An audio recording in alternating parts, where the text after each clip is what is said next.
안녕하세요. 필러 부작용을 전문적으로 진료하고 있는 최철 원장입니다. 식약처 허가받은 필러가 부작용이 왜 생기는지 궁금해하시는 분들이 많았어요. 왜 식약처 허가를 받았음에도 불구하고 이런 부작용들이 생기는지 제가 한 3가지 정도 분류를 해서 오늘 설명을 좀 드리려고 합니다.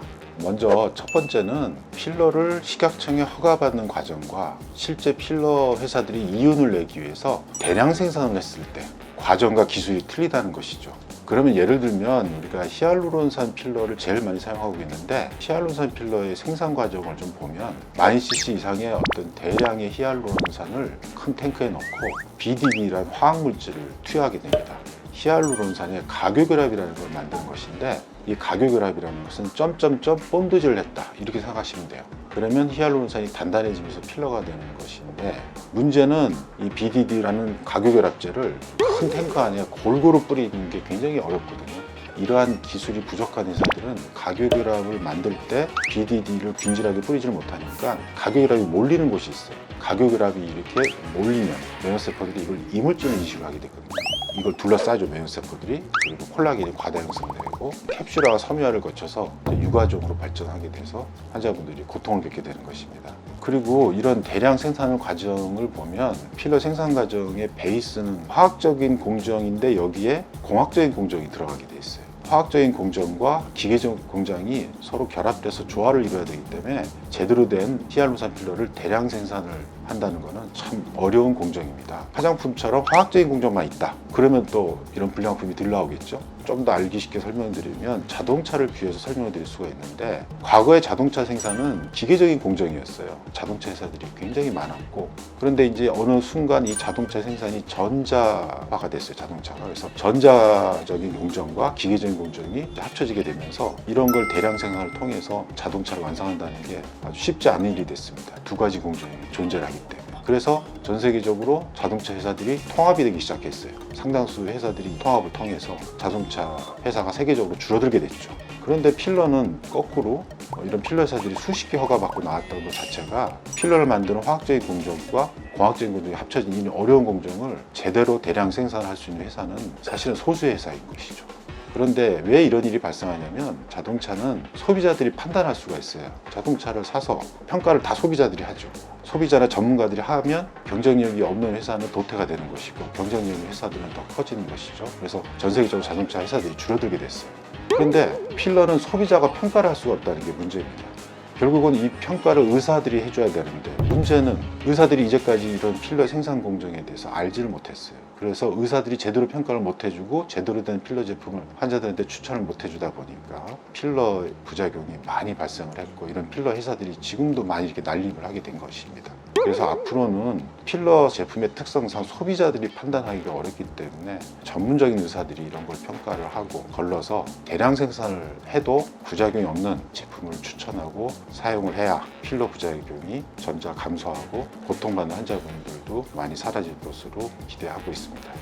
그다음에 이제 두 번째로 왜 필러 제품들이 불량품이 나오냐, 생산 공정을 완성시켰어도 유지를 못하는 회사들이 가끔 나옵니다.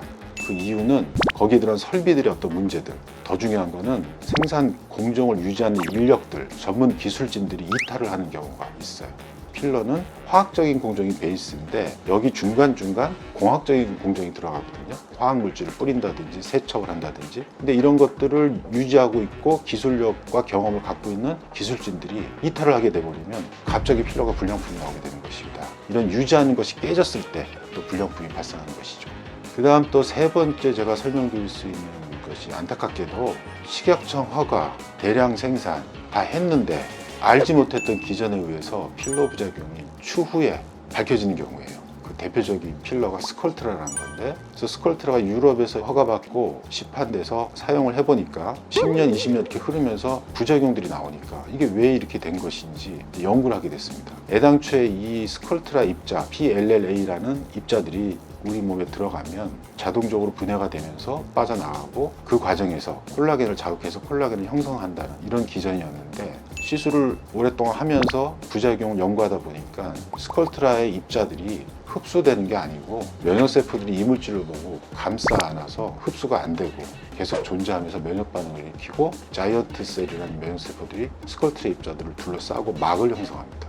그리고 이런 막을 형성해서 염증 상태가 지속이 되면 이런 만성 염증 상태를 해결하라고 콜라겐을 과형성을 하게 돼요. 그래서 이런 캡슐화와 섬유화가 반복이 되는, 결국 이렇게 조직 변성이 되는 이유 중에 하나가 스포트라 입자가 유리조각처럼 뾰족뾰족하거든요. 이런 뾰족뾰족한 물질은 우리 몸에서 전혀 용서를 하지 않습니다.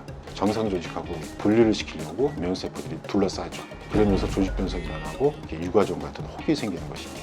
처음에 생산되고 식약청이 허가를 받았을 때는 기전 메커니즘이 굉장히 이상적이다고 해서 나왔는데, 사용을 해보니까는 부작용이 나와서 연구를 더 해보니까 추후에 원래 기전이 아닌 좋지 않은 부작용 기전이 있다는 것을 알게 된 것이죠. 이렇게 필러가 처음하고 틀리게 나중에 다른 대사 과정을 통해서 또는 면역 반응을 통해서 부작용 사례가 나오는 이런 경우가 바로 이런 세 번째 사례입니다. 식약청 허가도 물론 참고를 하겠지만 식약청 허가만 가지고는 부족한 면이 있습니다. 여러분들이 필러 시술을 안전하게 받고 싶다면 전문 병원의 전문 의료진과 상담을 하시고, 제품을 선택했을 때 이 제품이 지명도가 있고 생산한 지 최소 5년 이상 지난 제품을 전문적인 지식을 갖고 있는 의사 선생님과 상의하시고 제품 결정을 하시면 좀 더 안전하겠습니다. 그리고 이러한 제품들 중에 가장 신뢰할 만한 것은 우리 인체 구성 성분과 같은 성분을 가진 제품들이죠. 히알루론산으로 구성된 또는 인체에서 추출한 콜라겐으로 구성된 필러 제품을 선택하시는 게 가장 바람직하겠습니다.